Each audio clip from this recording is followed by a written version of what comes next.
If I got to tell you a project has sort of Mac inspired, sort of kind of steampunk western, sort of kind of Sherlock Holmes twist to it with 2D animation with little bit CGI just for the touches here and there. But on top of all this, it feels something between DreamWorks and Disney, sort of early 2000s sort of project, like something like Treasure Planet.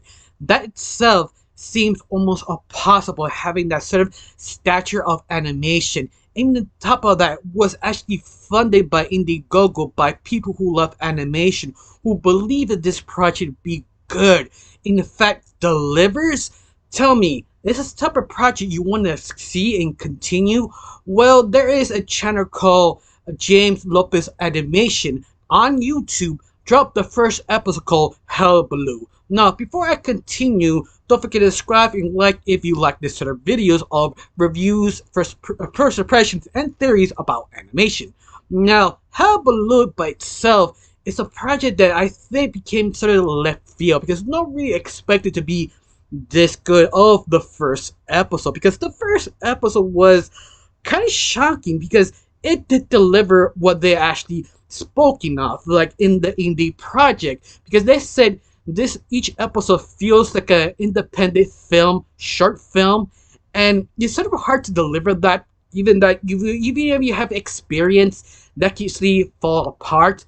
But no, like this first episode, you find a main character that we don't know her name yet, but we do know her sort of inspiration to be bold because of her father. That we don't know what actually happened to him, but you could see his father inspiration on her because he was certain people who create new technology, more like steampunk machinery, explaining his all the gears and gadgets of this machine that could take a long time to create, but the little girl just see this sort of grand idea that she followed of the same steps as her own father. Then 12 years later, it's sort of a time skip, she actually older, desperate, trying to get water, but that's sort of the gag that she's sort of awkward in a way. But once more, something like a Disney character of the last decade that's sort of kind of goofy, awkward dream girl that she's sort of nerdy, awkward. But this time, I think this is the thing that Disney wants to do, but keeps failing every single time.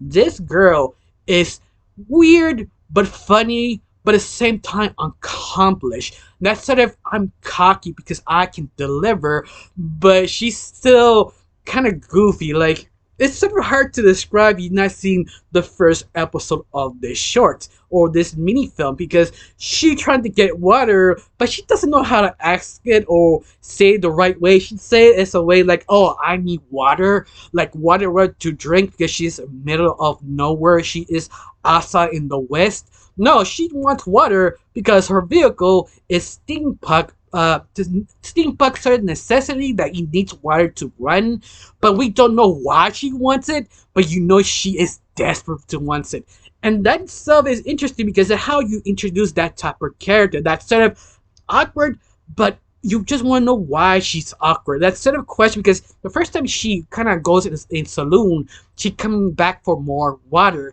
and she doesn't explain herself, and everybody just curious what's going on, who is she, and you just want to know more about her. But before you actually ask who her name is and why she her motivation to use this steampunk car, she leaves. And a couple of seconds later, it became sort of a wacky racist sort of racing, sort of Mad Max of the desert, that a different place and location on a desert that you don't know who she racing, but she needs to win to prove herself. Once again, it's one of those things that you just don't say, you show. I think it's one of the biggest strengths of this first episode that you don't know anything about her, but yet you're intrigued because why she racing? Why she so necessary to beat her? Who is her best friend, her sister, a colleague? We don't know why, but she is so cocky to beat her. She does, and sort of accidentally almost dies. She falls in the cliff, but she was prepared to show she would basically risk everything to win and prove herself. And she does, but at the same time, she has a plan B, this sort of gadget sort of pushes her chair off the car and use like a little umbrella or chute to land on the land. But I love it that how cocky she is, how sort of slash half American, half British type of woman she is. Like letting her chair with her tea, like, oh madam, just relax, take some tea, just chill, don't panic. That sort of charm lady that like, you got me. But the thing at the moment, just I kind of wanted to see more that she was cocky, yet she would be a fool of herself because the shoot landed on her, and that's making it more funnier because she's trying to still kick it as sort of, oh, I'm still elegant and fancy, that she's just making it more awkward. Yeah, I love about that. I love my character to be flawed. They could be full of themselves, they could be cocky, they could be angry and douchey, but set them up and let them trip and just try to walk it off like it was nothing and yet making funny. That's sort of an art to understand to make more a character relatable. And yet it works. Especially the 2D animation. God, the 2D animation was amazing. Once more, that's why I meant at the very beginning. This project feels like a Disney slash DreamWorks sort of project, like sort of in between the early 2000s sort of Planet, because they have that 2D well animation, but they know they have to use CGI with the right moment because sometimes they use CGI on purpose because it's sort of hard to draw something like a car. If you're not an animator, you gotta say car or horse, your eyes or your old mouth just grunts like, oh no. Because drawing a horse or a car is kind of difficult because if you try to focus on drawing a car, especially a racing car, that has to be consistently accurate all the time. You can't kind of play with it or nothing. You need to make it perfect. That kind of wastes more time as an animator because that takes consistent, that takes talent. This is the reason why you go watching anything in anime form in Japan. Every time they had to do a car, they put CGI. Or here in the West or United States, they use a CG car because it's just nuts. If you decide to do a 2D animation, only use 2D using car. So yeah, I'm kind of glad they did because that ain't crazier if they actually did. But they know how to blend it so well with 2D animation, especially that sort of mini race in the last 30 seconds. That was sort of surprisingly good. It also all the different locations that went. It was interesting, fun, and I hoping to see more because the Indiegogo was super successful. They are making another episode because it was teased on the end of shorts that yes, second episode is coming up. And this second episode looks pretty interesting because they're trying to show you more about our main lead. That is, she is a talented, a risk taker, but she sees a challenge, she would take it. Especially they building on the city of the sort of steampunk kind of world that she might have a enemy called the Cheshire Cat from Alice in Wonderland. This sort of thief who wears a costume like a Cheshire Cat, some of the characters from, well, Alice in Wonderland. And that's sort of interesting because we don't know what our main lead wants to take her down. Is because of their challenge, because she's too cocky, all the cop asking for help, or something like that. And that is just interesting that I'm wondering where they go and they got build more about this world because the first episode they did a lot of heavy lifting because they just built the character who she is, how cocky, how nerdy, and yet she's sort of dorkable and likable, and yet you understand how kind of clever she is, and I just found it fascinating. Now the second episode is more building and expanding her world even more because we know there is a desert land that she can raise and use her experiments.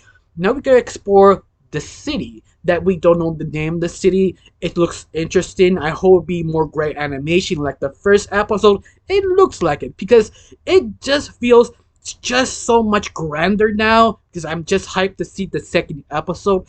Of course, it's not yet had a date release. I'm guessing they're waiting to this short to have more viewers to get more confident to drop the second episode because the first episode is over 100,000 views and counting. under 3 weeks that I was sort of surprised it did not blow up. I guessing the thumbnail wasn't interesting enough that I wish they improved the thumbnail to give more intrigue, because the better the thumbnail, the more people want to click to see what's up. But of course, unfortunately, the only way that actually works, you have to give sort of that the kind of clickbaity sort of thumbnail that sounds awful, but it's part of the job. You need to sell what you are. Sometimes you need to clickbait some people to watch it to get more viewership, because if you've seen this, you need to click it. I mean, it's something they want more indie project like this high quality rival Hello Boss and other animated projects. Please try to watch that short if you can, because it's a mini series. The more views you get, the more funding they get. So if you like this review, you want to see this pilots on YouTube, and just watch it, put a like, ask one of your friends to watch it and like it and comment it, because those things help so much in the YouTube algorithm. Just to make sure you understand, if you want more animation like this, you must do that. You must promote it and help grow that specific project if you love it. If not, it's understandable. But beyond that, if you want something like this, you have to keep talking in the animation scope, and also from normies who don't understand, you have to watch it and like it and click it. Help them to realize, if you want to see this, click it and watch it. If you want to know. Now, I just love this show. I hope the next episode comes soon. Now, honestly, I can't say any much because it did blow me away. I kind of wish they actually give the name of the main lead. This for now is just to grab your attention, and thus. Now, I have one question. Do you seen this episode? You seen this indie project? Do you love it? Do you hate it? Do you like the animation? You like everything about it? Tell me down below. Let me know. I got nothing else to suggest. One question. Thank you for one question. Do you like it or not? Tell me down below. I'm sorry, my brain is sort of lost right now. But thank you for watching. Don't forget to subscribe and have a wonderful day. Bye. I'm so sorry. I'm a little off brand right now. I got nothing else to say. Bye.